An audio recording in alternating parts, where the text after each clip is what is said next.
बीडमधील महादेव मुंडे यांच्या शवविच्छेदन अहवालातून धक्कादायक माहिती समोर आलेली आहे। महादेव मुंडे यांचा गळा कापून हत्या केल्याचं शवविच्छेदनामधून आता अहवालामधून स्पष्ट झालेलं आहे। महादेव मुंडे यांच्या गळ्यावर 20 सेंटीमीटर लांब, 8 सेंटीमीटर रुंद आणि 3 सेंटीमीटर खोल वार करण्यात आलाय। महादेव मुंडेंच्या गळ्याजवळील मांसाचा तुकडा सुद्धा गायब होता। शवविच्छेदन अहवालातून हे स्पष्ट झालंय। महादेव मुंडेंनी जीवाच्या आकांताने शेवटपर्यंत प्रतिकार केल्याचं सुद्धा यात स्पष्ट झालंय।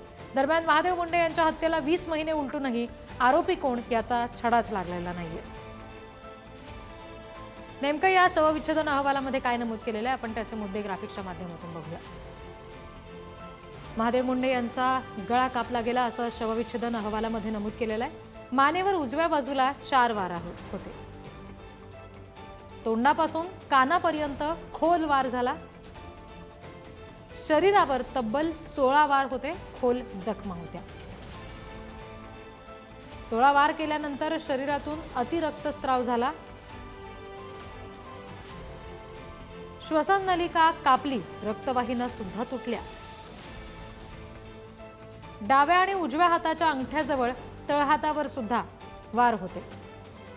महादेव मुंडे यांच्याकडून शेवटपर्यंत आपला जीव वाचवण्यासाठी आटोकाट प्रयत्न करण्यात आले। हीच मागणी आहे की याच्यामध्ये वाल्मीकरणला तत्काळ पीसीआर मध्ये घेतलं पाहिजे एसपी सरांनी। कारण बंगल्यावर फोन आला, तपास थांबविला म्हणलेले आहे, त्यामध्ये वाल्मीकरांनीच फोन केला, का तपास थांबविला? मग डायरेक्ट ह्याच्यामध्ये जे आहेत भावड्या कराड, त्याच्या नावे 12 गुंठे जागा आहे। म्हणजे जो माझा नवरा घेत होता जागा ते तात्काळ भावड्या कराडनी घेतली आहे। आणि श्री कराड आणि गोट्या गीते आणि राजा फड या सगळ्यांचा पीसीआर घेतला पाहिजे आणि आरोपींना तात्काळ अटक केलं पाहिजे एसपी सरांनी।